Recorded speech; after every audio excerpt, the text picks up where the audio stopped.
Vamos agora para o que considero a parte mais importante dessa nossa aula sobre os DESCA, direitos econômicos, sociais e culturais, no contexto do sistema interamericano. Já vimos uma compreensão introdutória de como como estão positivados os direitos sociais em sentido amplo no direito internacional dos direitos humanos. Nós já vimos como está a conformação normativa no sistema global, principalmente no PIDESC, no sistema europeu, em especial na Carta Social Europeia, no âmbito ainda do sistema global, é claro, na Declaração Universal dos Direitos Humanos.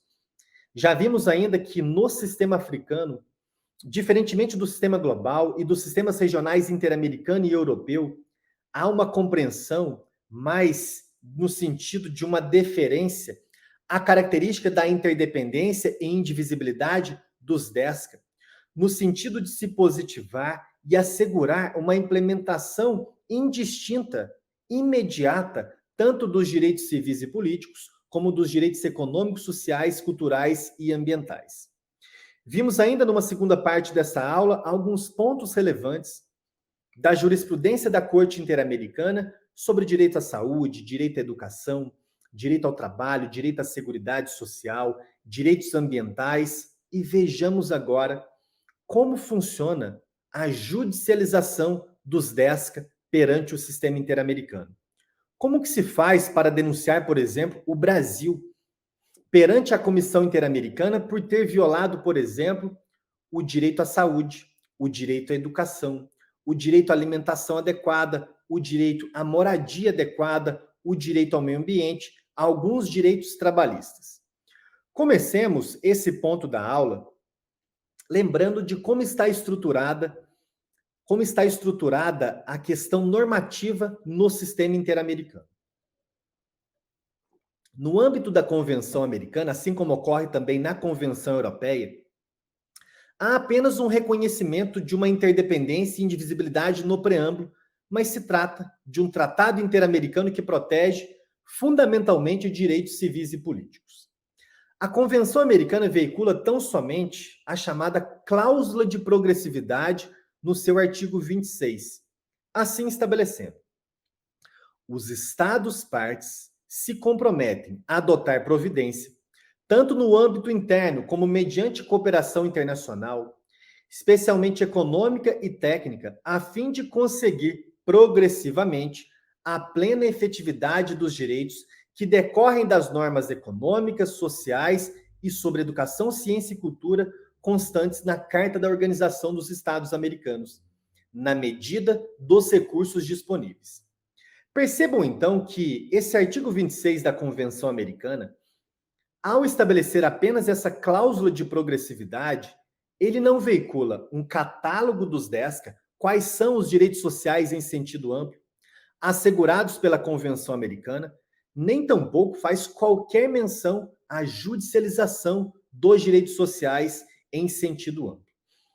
Justamente considerada essa omissão no texto da Convenção Americana, que é de 69, que foi adotado um protocolo facultativo ou adicional à Convenção Americana no ano de 1998, que o Brasil é parte, conhecido como Protocolo de San Salvador.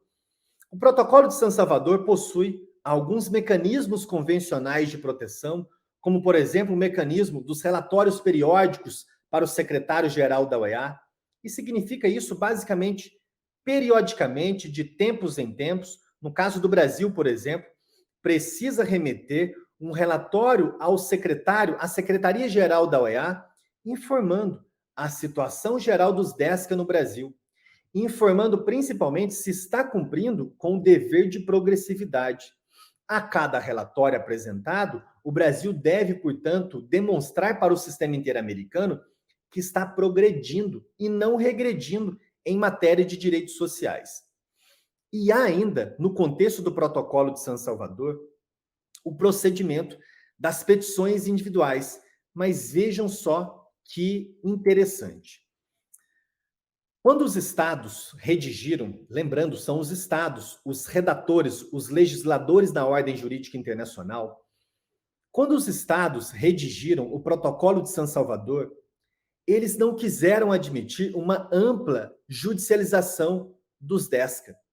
Eles não quiseram permitir que as pessoas litigassem contra eles, os estados, perante a comissão, eventualmente depois perante a corte, em relação a qualquer direito social em sentido amplo. Quando os estados redigiram o Protocolo de San Salvador, eles limitaram a judicialização direta ao direito à educação e aos direitos sindicais, com a exceção do direito de greve. O que isso significa? Com fundamento no Protocolo de San Salvador, se o Estado é parte dele, e lembrando, o Brasil é parte desse Estado, é possível que uma vítima denuncie o Estado brasileiro perante a Comissão Interamericana, afirmando o Estado brasileiro violou o direito à educação. Por isso, demando as seguintes medidas de reparação. Ou ainda, o Estado brasileiro violou esse direito de natureza sindical. Por exemplo, o direito de fundar e de se filiar a sindicatos. Por isso, demando perante a comissão que o Brasil seja responsabilizado e as seguintes medidas de reparação. De acordo, porém, com o Protocolo de San Salvador, não é possível fazer isso em relação ao direito à saúde, em relação ao direito à moradia, em relação ao direito ao meio ambiente e aos demais direitos sociais. Para os demais direitos sociais que não sejam o direito à educação e os direitos sindicais, com exceção do direito de greve, para o direito de greve, portanto, e para os demais direitos sociais, o Protocolo de San Salvador apenas estabelece um catálogo, sem estabelecer mecanismo convencional de proteção de petições individuais. Em tese, portanto, de acordo com o Protocolo de San Salvador, não é possível denunciar o Brasil perante a Comissão Interamericana por ter violado o direito de greve, por ter violado o direito à saúde ou outros direitos sociais em sentido amplo. Diante dessa limitação normativa do Protocolo de San Salvador, o que se desenvolveu inicialmente na jurisprudência da Corte Interamericana foi a chamada judicialização indireta dos DESCA. O sistema interamericano não tolerava, e de fato não tolerou, que simplesmente não se pudesse judicializar, por exemplo, o direito à educação, o direito à saúde. Aliás, o direito à educação pode, de acordo com o Protocolo de San Salvador, que não pudesse judicializar o direito à saúde perante a Comissão Interamericana. Por isso, no sistema interamericano, se desenvolveu a chamada judicialização indireta. Vamos aqui para a tela para compreendermos no que consiste a judicialização indireta dos DESCA, também conhecida como indireta, mediata ou por conexão com os direitos civis, como, por exemplo, os direitos à vida e à integridade pessoal. Em relação ao meio ambiente, tinha-se o chamado fenômeno do greening, ou esverdeamento dos direitos humanos. Diante daquelas limitações do Protocolo de San Salvador, o que se passou a admitir no sistema interamericano é a ampla judicialização indireta dos DESCA, quando era, por exemplo, violado o direito à saúde. Não era possível colocar na petição inicial para a Comissão Interamericana: o Brasil violou o direito à saúde, requeiro que seja o Brasil condenado por ter violado esse dispositivo do Protocolo de San Salvador e daí solicitar as medidas de reparação. O que estava sendo admitido no sistema interamericano é a judicialização indireta. Para apontar uma violação ao direito à saúde, apontava-se que foi violado o direito à vida ou o direito à integridade pessoal. E por isso se conseguia, e a partir disso se conseguia judicializar o direito à saúde mediante uma conexão, apontando que foi violado o direito à vida ou o direito à integridade pessoal. Em relação ao direito à educação, imagino que naquele momento o Paraguai não era parte, talvez, do Protocolo de San Salvador. O direito à educação foi judicializado indiretamente a partir do direito a uma vida digna, no contexto do Instituto Reeducação do Menor contra o Paraguai. Esta era a judicialização indireta. A partir de 2009, passou-se a discutir, porém, no sistema interamericano, a judicialização direta. Na judicialização indireta, não poderíamos colocar na nossa petição inicial Comissão, responsabilize o Brasil, ou se o caso já foi para a corte, condene o Brasil por ter violado o direito à saúde, por ter violado o direito ao meio ambiente, por ter violado o direito à alimentação, à moradia adequada. Deveríamos empreender uma argumentação conjunta com o direito à vida ou o direito à integridade pessoal, para solicitar a que a comissão ou corte condenasse o Brasil por ter violado esses direitos de liberdade. E no âmbito do direito ao meio ambiente, como eu coloquei anteriormente, isso se desenvolvia esverdeando os direitos à liberdade, os direitos à integridade pessoal e o direito à vida, o chamado greening. Isso foi muito realizado no contexto de alguns casos de comunidades indígenas que estavam sendo afetadas por uma violação do direito ao meio ambiente. Não se demandava uma violação e uma condenação diretamente pelo direito ao meio ambiente, porque é um direito social em sentido amplo, que não poderia ser judicializado diretamente, mas sim de forma relacionada, indireta, por conexão com o direito à vida ou o direito à integridade pessoal. Já na judicialização direta, se coloca expressamente na petição, requeira a condenação do Brasil, por exemplo, pela violação do direito à saúde, pela violação do direito à estabilidade do emprego ou outro direito social.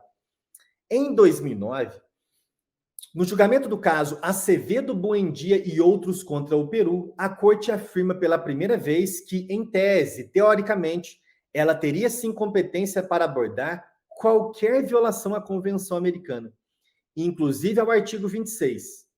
Não foi, porém, nessa ocasião que a Corte aplicou esse dispositivo. Na sequência, nos próximos anos, esse esforço argumentativo em torno da judicialização direta dos DESCA foi realizado a partir de diversos votos individuais de juízes da Corte Interamericana, como, por exemplo, em um grande voto do juiz Eduardo Ferrer McGregor, no caso Soares Peralta contra o Equador. E isso foi mantido nos próximos anos. Até que, no ano de 2017, agora sim nós temos o leading case, quando pela primeira vez a Corte avançou para estabelecer uma violação ao artigo 26 da Convenção Americana. O que ocorreu no julgamento do caso Lagos del Campo contra o Peru, que tratava, conforme já vimos inclusive anteriormente, do direito à estabilidade no emprego. Essa jurisprudência, que começou a ser desenvolvida no julgamento do caso Lagos del Campo, foi aprofundada e melhor desenvolvida em casos posteriores. Vejam só, o que a Corte Interamericana decidiu no julgamento do caso Lagos del Campo, deixando mais explícito e agora reconhecendo aquilo que havia sido colocado no caso Acevedo Buendia, é que o artigo 26 da Convenção Americana possui uma densidade normativa autônoma e independente. Para que se possa judicializar diretamente os DESCA, não se faz necessário um diálogo com o Protocolo de São Salvador.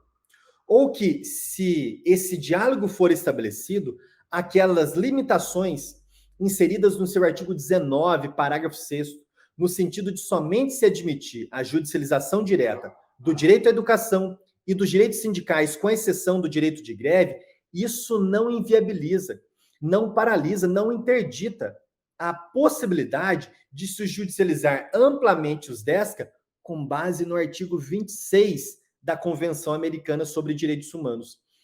Essa jurisprudência do caso Lagos del Campo depois foi sendo amadurecida, aprofundada e melhor esclarecida em diversos casos, a exemplo dos seguintes. Caso Pobletes-Wilt contra o Chile, quando a Corte reconheceu uma violação do direito à saúde de forma autônoma, sem depender do Protocolo de São Salvador. Caso Moelis Flores contra o Peru, violação do direito à seguridade social, mais uma vez, sem depender do Protocolo de São Salvador. Caso Comunidades Indígenas da Associação Laca Roncat contra a Argentina, violação do direito ao meio ambiente, insisto, sem depender do Protocolo de São Salvador, que não permitiria essa judicialização direta. Caso Veras Rojas contra o Chile, violação do direito à saúde das crianças e das pessoas com deficiência. Caso Vélez Lor contra o Panamá, numa resolução de medidas provisórias, adoção de medidas sanitárias para proteger o direito à saúde da população migrante no contexto da pandemia da Covid-19 e isso no contexto ainda de um estabelecimento de privação de liberdade de imigrantes irregulares. E ainda mais recentemente, uma resolução de medidas provisórias, no caso Yanomami, Iekauana e Munduruku, contra o Brasil. Medidas sanitárias para proteger o direito à saúde das comunidades indígenas no contexto da pandemia da Covid-19.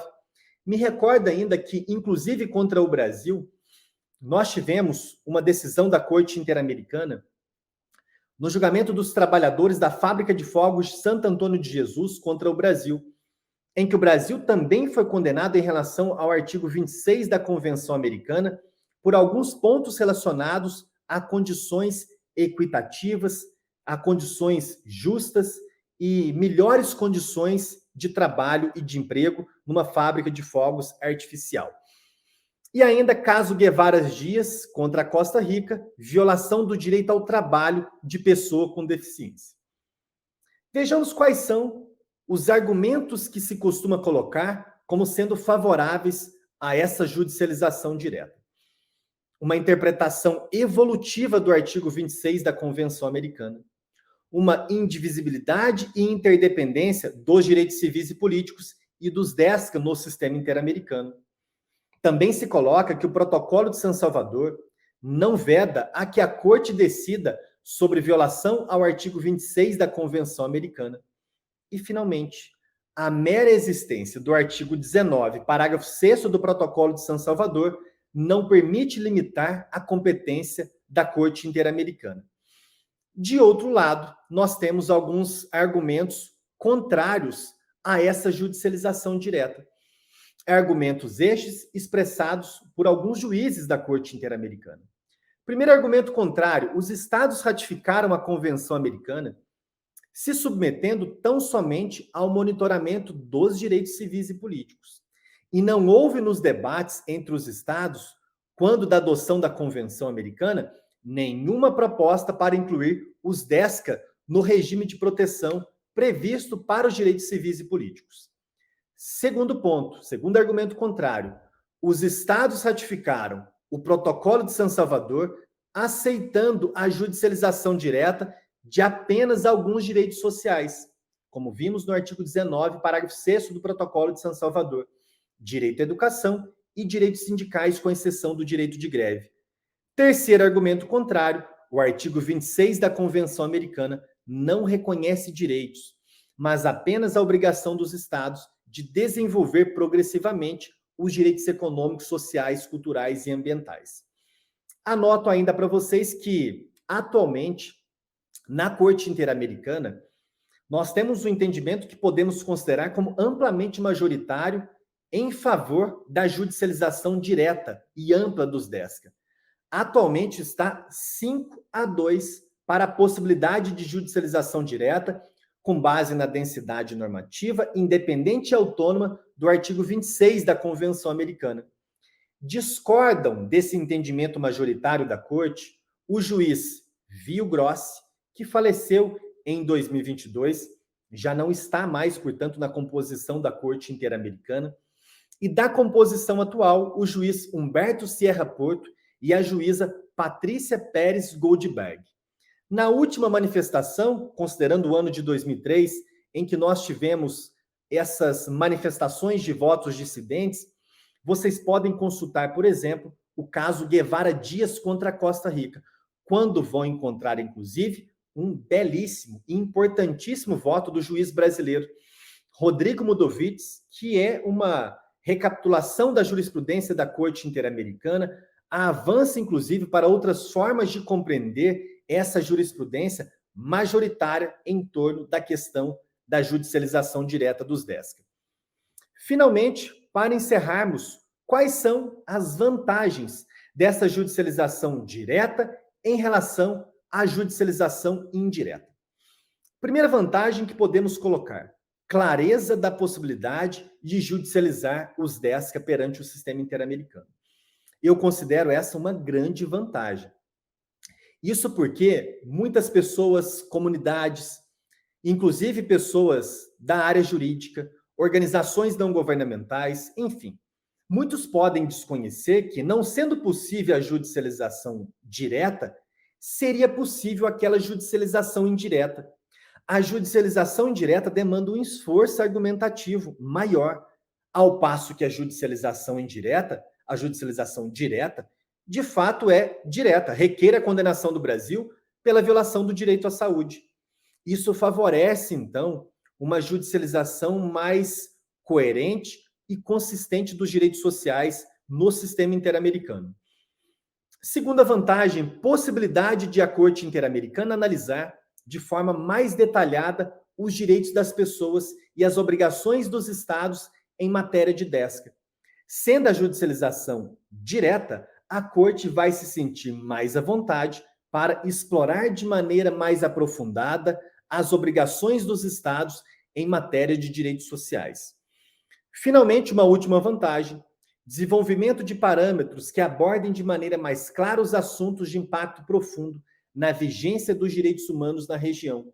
No exercício da sua competência contenciosa, em matéria da judicialização direta, a Corte Interamericana pode, inclusive, aprofundar em medidas de reparação, principalmente em medidas de não repetição, para que os DESCA sejam melhor efetivados no contexto do nosso continente americano.